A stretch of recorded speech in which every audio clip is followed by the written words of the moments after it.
Di dalam hadis apa kata Nabi? Idza dakhala ahadakumul masjidah fala yajlis hatta yusalliya rak'atain. Apabila kalian masuk ke dalam masjid, maka jangan duduk sampai sholat 2 rakaat. Makanya Bapak Ibu, di bulan Ramadan ini kita harus banyak menghormati masjid, menghormati Al-Quran, menghormati bulan suci Ramadan. Ini kebanyakan diantara kita kalau wirid malam Jumat itu kalau bagi-bagi buku Yasin kayak bagi-bagi orang. Gimana cara baginya? Gimana? Dilempar ya, betul atau tidak? Gini.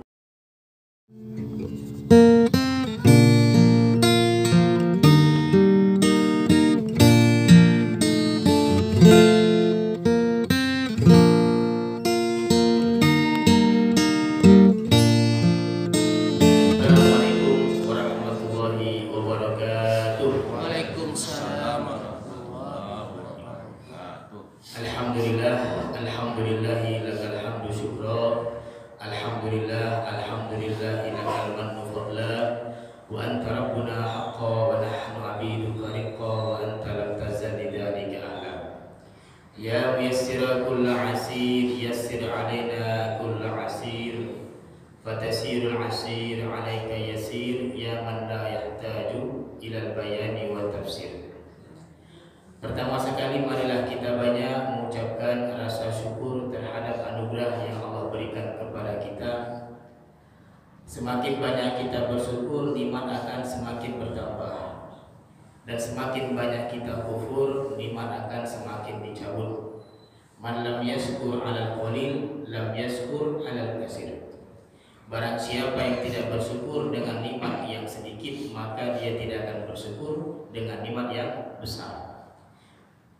Syukurnya orang kaya adalah dengan cara membayar zakat dan bersedekah. Dan syukurnya orang miskin cukup qanaah dengan menerima apa yang Allah berikan kepadanya. Mudah-mudahan kita semua yang hadir di sini termasuk dari orang-orang yang bersyukur. Amin ya rabbal alamin. Selawat beriring salam kita hadiahkan kepada Nabi besar kita, suri tauladan Nabi Muhammad sallallahu alaihi wasallam. Allahumma shalli ala sayyidina Muhammad wa ala ali sayyidina Muhammad. Nah, bulan Ramadan adalah bulan yang perlu kita hormati. Di dalam ilmu fikih, setiap bab itu ada pembahasan tentang masalah penghormatan. Di dalam masalah thaharah itu ada masalah penghormatan. Di dalam masalah sholat itu ada masalah penghormatan. Contohnya Bapak Ibu, kita dilarang masuk WC membawa tulisan Al-Quran, membawa tulisan lafaz Allah, membawa tulisan lafaz Nabi Muhammad. Alasannya apa? Menghormati. Makanya dikatakan dalam sebuah riwayat, ketika Nabi Shallallahu Alaihi Wasallam hendak masuk ke dalam WC, beliau mencabut cincinnya karena Rasulullah sallallahu alaihi wasallam idza dakhala al-khala naza'a khatamahu wa kana khatamuhu nukisha Muhammad Rasulullah. Nabi sallallahu alaihi wasallam kalau hendak masuk ke dalam WC, beliau mencabut cincinnya. Dan di dalam cincinnya itu, di mata cincinnya berukirkan apa? Kalimat Muhammad Rasulullah. Cuman tulisannya dibalik. Allahnya di atas, Rasulnya di tengah, Muhammadnya di bawah. Padahal secara penulisan yang lebih dahulu Muhammad, ya kan? Muhammad Rasulullah. Tapi Nabi tidak, dibalik sama beliau. Allah dulu di atas, baru apa? Rasul, baru Muhammad. Tujuannya apa? Menghormati. Dan Nabi Shallallahu Alaihi Wasallam setiap masuk WC dicabut cincinnya. Setiap masuk WC dicabut cincinnya, tidak dipakai. Maka dari hadis inilah kita dilarang Bapak Ibu membawa lafaz Al-Quran, membawa lafaz Allah ke dalam WC. Makanya kita nggak boleh nulis doa di dalam WC. Kita tulis doa istinja, Allahumma tahhir qalbi minan nifaqi wa hassin farji minal fawahish. atau kita tulis doa keluar WC, di dalam WC, Alhamdulillahilladzi adhaba 'anil adha wa 'afani. Tidak boleh tulis di luar. Doa masuk WC, doa keluar WC. Kalau bisa nggak usah ditulis. Ditulis di mana? Di hati, dihafal maksudnya. Makanya kata ulama, al-ilmu fis sudur, ilmu di mana? Di dalam dada, di dalam hati. Hadirin wal hadirat yang dimuliakan oleh Allah Subhanahu wa taala. Di dalam bab salat ada masalah penghormatan. Kita kalau masuk ke dalam masjid disunahkan salat tahiyatul masjid. Apa tujuannya? Menghormati masjid. Di dalam hadis apa kata Nabi? Idza dakhala ahadakumul masjidah fala yajlis hatta yusalliya rak'atain. Apabila kalian masuk ke dalam masjid, maka jangan duduk sampai sholat 2 rakaat. Makanya Bapak Ibu, di bulan Ramadan ini kita harus banyak menghormati masjid, menghormati Al-Quran, menghormati bulan suci Ramadan. Ini kebanyakan diantara kita kalau wirid malam Jumat itu kalau bagi-bagi buku Yasin kayak bagi-bagi koran. Gimana cara baginya? Gimana? Dilempar ya, betul atau tidak? Gini, kayak bagi-bagi kartu. Nggak boleh Bapak Ibu. Itu Yasin itu di dalamnya ada Al-Quran, Yasin, di dalamnya ada doa-doa. Makanya kita nggak boleh bagi-bagi Yasin seperti bagi-bagi apa? Koran, lempar sana, lempar sini. Tidak boleh Bapak Ibu. Kalau buku koran boleh, koran, fisika, matematika. Tapi kalau Al-Quran tidak boleh. Kita hormati Bapak Ibu. Dengan kita banyak menghormati Al-Quran, maka Allah akan berikan keberkahan kepada kita. Dikatakan dalam sebuah kisah Bapak Ibu, ini kisah sedikit. Salah satu di zaman dahulu ada orang, dia tukang mabuk sama tukang main gitar. Lengkaplah kalau kita bilang. Di rumahnya kerjanya mabuk main gitar. Namanya Bishr Al-Hafi, terkenal Bapak Ibu. Bishr Al-Hafi terkenal. Mabuk main gitar, itu kerjanya. Cuman dia ada satu kebaikan. Kebaikannya apa? Ketika dia berjalan di pinggir jalan, dia melihat ada tulisan di dalam kertas. Bacaannya Bismillah, itu aja. Tulisannya apa? Bismillah. Dia tengok tulisan itu, diambil sama dia, lalu dibersihkan dia tulisannya. Nggak sampai di situ Bapak Ibu, dibelinya minyak wangi, dioleskan ke mana? Ke kertas itu, dilipat dia, disimpan di dalam saku dia, dibawa pulang. Ketika dia pulang ke rumah, tidur, di dalam mimpi ada suara mengatakan, kalau bahasanya begini Bapak Ibu, tayyabta ismi fid dunya la utayyibanna ismaka fid dunya wal akhirah. Engkau telah membuat harum namaku di dunia, mulai hari ini akan aku buat harum nama kamu dunia dan akhirat. Ketika dia bangun dapat hidayah, taubat kepada Allah, rajin ibadah, menjadi waliullah. Namanya Bishr Al-Hafi. Al-Hafi artinya kaki telanjang. Ketika dia taubat nggak pakai sendal. Maka ketika ditanya kenapa engkau nggak pakai sendal, aku dulu ketika taubat nggak pakai sendal, makanya aku sekarang nggak pernah pakai sendal. Jadi kerjanya kalau berjalan kaki ayam Bapak Ibu. Bishr Al-Hafi kesana kemari kaki ayam, wali besar, wali Allah, nggak pakai sendal, kaki ayam. Semenjak dia berjalan di kota tersebut, tidak ada satu hewan pun yang berani berak di pinggir jalan. Ayam, bebek, entok, onta, keledai, nggak berani berak Bapak Ibu. Jalan-jalan itu bersih. Tidak ada satu hewan pun yang berani berak di pinggir jalan. Kenapa? Menghormati siapa? Bishr Al-Hafi. Kenapa dia dihormati? Karena dia menghormati Al-Quran Bapak Ibu. Gak ada. Semenjak dia hidup tidak ada satu hewan pun yang berani berak di tengah jalan. Gak ada. Menghormati Bishr Al-Hafi. Singkat cerita Bapak Ibu, tiba-tiba ada satu orang melihat onta berak di pinggir jalan. Ketika berak di pinggir jalan, maka kata orang-orang mengatakan Bishr al-Habsyi sudah meninggal. Loh, kamu kok tahu? Tengok aja ini ada tai di mana?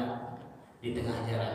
Semenjak dia hidup gak pernah ada tai begini. Coba cek rumahnya. Ketika dicek ke rumahnya, betul Bapak Ibu sudah meninggal dunia. Subhanallah. Ini semua Allah angkat derajatnya gara-gara menghormati apa? Al-Quran. Cuman kertas Bapak Ibu bacanya Pak Bismillah aja. Kita sekarang ini Masya Allah, maaf cakap, kadang-kadang dengan Al-Quran kita letak di mana-mana. Dan mohon maaf ini bila terawih kadang-kadang letakkan buku di mana? Di mana nih? Di atas lantai. Kan nggak boleh. Ketika kita sholat itu buku sejajar dengan apa? Dengan kaki kita, nggak boleh. Makanya bila terawih ini kalau bisa diusahakan ada meja kecil. Di mana? Di dekat dia. Jadi ketika selesai baca Subhanal Malikil Ma'bud, Subhanal Malikil Mawjud, Subhanal Malikil Hayyul Ladzi la yanamu wa la yamutu wa la yafutu abada. Sudah selesai, letakkan di mana? Di meja. Baru sholat. Jangan letakkan di lantai. Ini kaki kita ini sejajar dengan apa? Dengan buku, nggak boleh. Mungkin gara-gara ini Allah Subhanahu Wa Taala mencabut keberkahan dari diri kita. Baca Quran tapi payah hafalnya, baca Quran tapi payah mengamalkannya, baca Quran tapi nggak masuk ke dalam hati. Mudah-mudahan Bapak Ibu dengan datangnya bulan suci Ramadan, Allah Subhanahu Wa Taala muliakan kita sebagaimana kita muliakan Al-Quran dan kita muliakan bulan suci Ramadan. Amin ya rabbal alamin. Hadirin wal hadirat yang dimuliakan oleh Allah Subhanahu Wa Taala. Di dalam bab sholat ada masalah menghormati. Contohnya Bapak Ibu, kita kalau naik bus perjalanan subuh di dalam bus, masuk azan subuh, wajib sholat di dalam bus walaupun nggak ada wudhu, walaupun nggak ada apa? Tayamum. Kenapa sholat di dalam bus? Menghormati apa? Waktu. Nggak boleh kita bilang nanti aja lah, tunggu busnya berhenti jam 7, waktu sudah habis subuh, kita kodok sholat kita. Dosa Bapak Ibu. Dosanya apa? Menunda waktu apa? Sholat. Makanya yang betul bagaimana sholat di bus, menghormati waktu. Mana tahu sebelum busnya turun kita sudah meninggal dunia. Nah itu dia. Kita meninggal dunia, maka sholat yang di dalam bus tadi sudah dianggap sah Bapak Ibu. Takutnya kalau kita tunda-tunda, nanti aja lah sholatnya, tunggu jam 7 aja lah, tunggu busnya sudah berhenti. Rupanya setengah 7 kita sudah meninggal. Inna lillahi wa inna ilaihi rajiun. Maka kita ditulis meninggalkan sholat subuh Bapak Ibu. Di dalam hadis, orang yang meninggalkan satu sholat subuh akan disiksa di dalam neraka jahanam selama satu wukuf. Satu wukuf berapa tahun? 80 tahun. Satu tahun berapa hari? 365 hari. Satu hari berapa tahun di akhirat? Di dunia 1000 tahun Bapak Ibu. Menghormati. Begitu pula di bulan suci Ramadan kita wajib menghormati. Kata ulama kita dilarang jual gorengan pagi hari, dilarang jual lontong pagi hari, dilarang jual nasi gurih di pagi hari, dilarang jual kopi di pagi hari. Kenapa dilarang Bapak Ibu?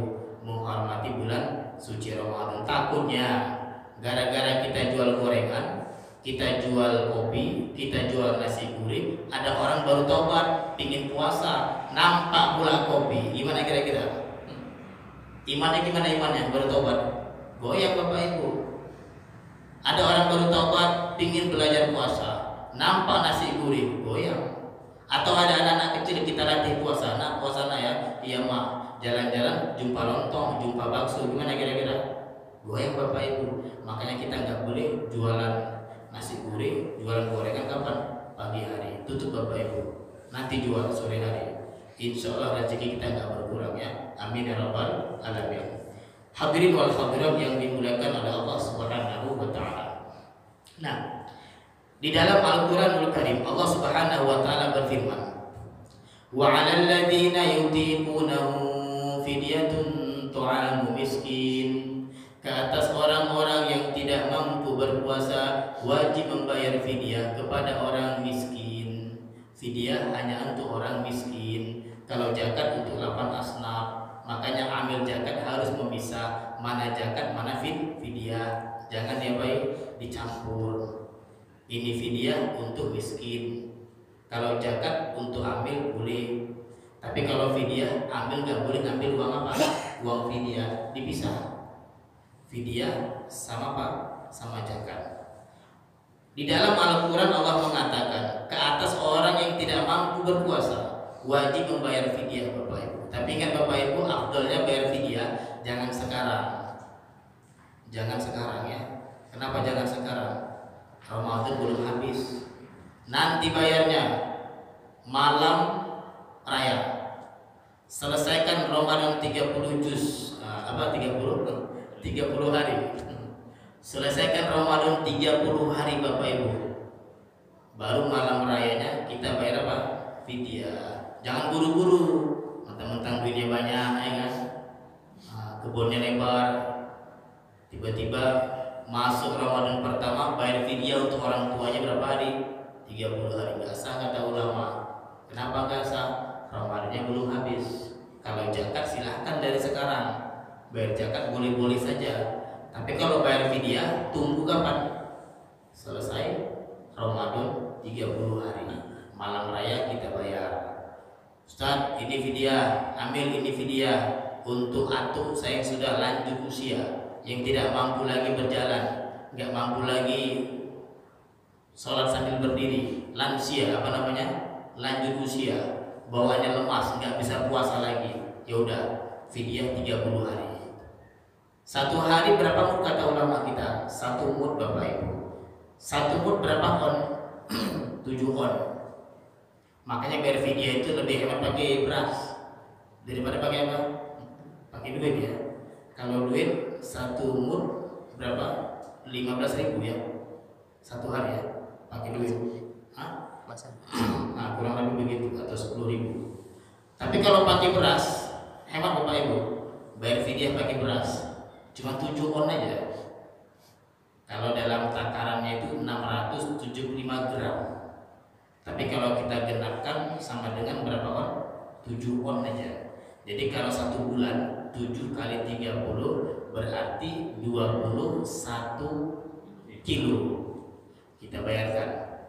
Orang miskin, cari orang miskin Bapak Ibu, bukan janda ya. Banyak janda kaya. Ini kadang-kadang kesalahan kita ini ambil nyatat orang miskin janda katanya. Enggak juga, ada janda kaya. Suaminya meninggal, tapi uangnya banyak. Ada janda kaya. Bukan dari yatimnya. Anak yatim banyak juga yang kaya. Ya, anak yatim banyak yang apa? Yang kaya. Jadi kita tengok dari kecukupan hartanya, mana orang miskin, mana orang fakir. Dan orang miskin itu relatif Bapak Ibu. Ada yang punya anak 10, ada yang punya anak 5, ada yang punya anak 3, tapi rata-rata kuliah semua. Punya anak 5, rata-rata mondok semua. Itu beda-beda miskinnya. Jadi miskin itu kata ulama kita apa? Yang tidak mampu memberikan apa? Nafkah atau kebutuhan kepada keluarganya. Miskin Bapak Ibu. Jadi kalau bayar fidyah ini kepada orang siapa? Orang miskin. Berapa orang Ustaz? Ya terserah. Berapa yang ada di kampung kita? Ada 1 kasih semua sama dia. Ini fidyah apa? Puasa atau hukum misalnya, kasih semua. Orang miskin. Ada 2 orang bagi 2. Ada 3 bagi 3, ada kasih fidyah. Boleh kita berikan langsung dan boleh kita berikan melalui siapa? Melalui amil. Boleh Bapak kita berikan. Masya Allah. Hadirin wal hadirat yang dimuliakan oleh Allah Subhanahu wa taala. Tapi ingat Bapak Ibu, bagi siapa yang dulu-dulunya tidak mengqadha puasa, dulu-dulu udah bertahun-tahun enggak puasa, atau mungkin dia sekarang baru taubat dapat hidayah, mungkin dulunya zaman-zaman anak main, anak gaul, belum hijrah, orang puasa dia ngapain? Main apa nih? Main gaplek, main kartu. Orang puasa dia ngapain? Minum-minum misalnya Bapak Ibu. Udah bertahun-tahun ini. Dulu Ustaz saya pernah nggak puasa Ustaz berapa kali? 10 hari. Sekarang baru teringat. Udah beberapa tahun yang lalu. Maka kata ulama kita, orang yang seperti ini wajib mengqadha puasa dan bayar apa? Denda.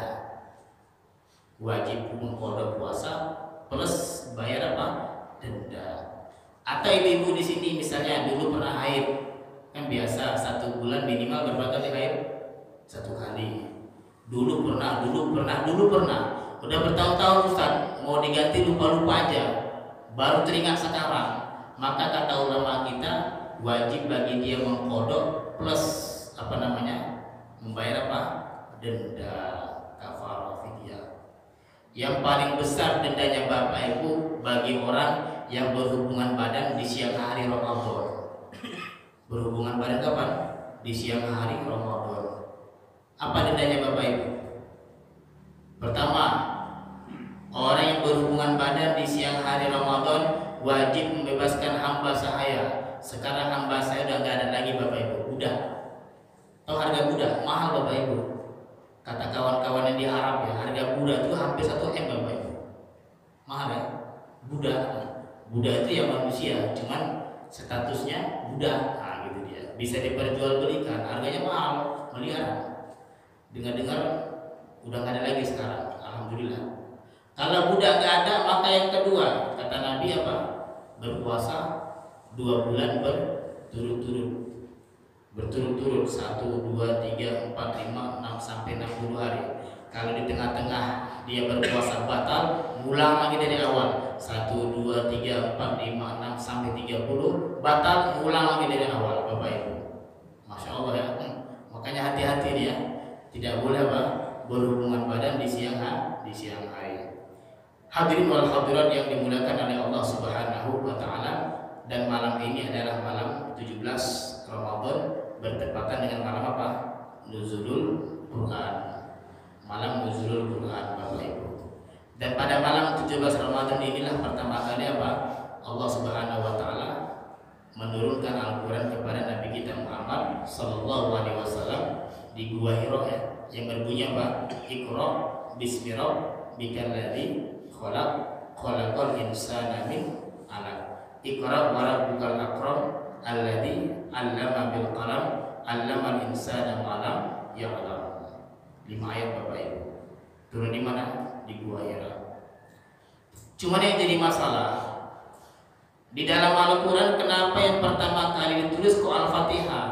Ya, kalau kita buka Al-Quran pertama kali apa? Al-Fatihah. Padahal yang pertama kali turun surat apa? Al-Alaq. Tapi kenapa di dalam Al-Quran ketika kita buka kok Al-Fatihah? Bismillahirrahmanirrahim. Alhamdulillahi rabbil alamin. Ya. Seharusnya kan kalau logika kita, yang pertama kali turun itu yang pertama kali ditulis ya kan, Iqra bismi rabbikal ladzi khalaq.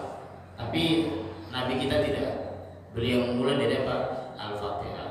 Ulama kita menjawab, kenapa dimulai dari Al-Fatihah? Alasannya adalah tauqifi. Apa arti tauqifi? Dari sononya Bapak Ibu. Tauqifi seperti kita. Kenapa ini namanya mikrofon? Kenapa namanya? Ada yang tahu Bapak Ibu?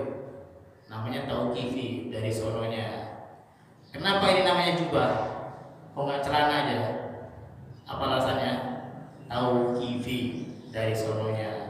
Jadi di dalam Al-Quran juga ada namanya tauqifi. Artinya apa? Penyusunan ayat Al-Quran memang dari sononya dimulai dari mana? Al-Fatihah, baru apa? Al-Baqarah, terakhir apa? Surat An-Nas. Hadirin wal hadirat yang dimuliakan oleh Allah Subhanahu wa taala, tidak terasa kita sudah masuk pertengahan Ramadan, dan tidak terasa sebentar lagi Ramadan akan meninggalkan kita. Intinya Bapak Ibu, selama bulan Ramadan ini masih ada waktu tersisa, kita banyak beramal, tingkatkan amal ibadah kita. Terlebih lagi sebentar lagi akan masuk 10 terakhir di bulan Ramadan. Kita disuruh lebih hebat lagi ibadahnya, mencari malam, namanya malam Lailatul Qadar. Mudah-mudahan Allah Subhanahu wa taala memberikan kekuatan kepada kita, amin ya rabbal alamin. Mungkin inilah sedikit singkat tausiah tentang pentingnya memuliakan bulan Ramadan, dan saya akhiri dengan baca doa subhanallah bihamdihi subhanallah bihamdika asyhadu an la ilaha illa anta astaghfiruka wa atubu ilaik. Assalamualaikum warahmatullahi wabarakatuh.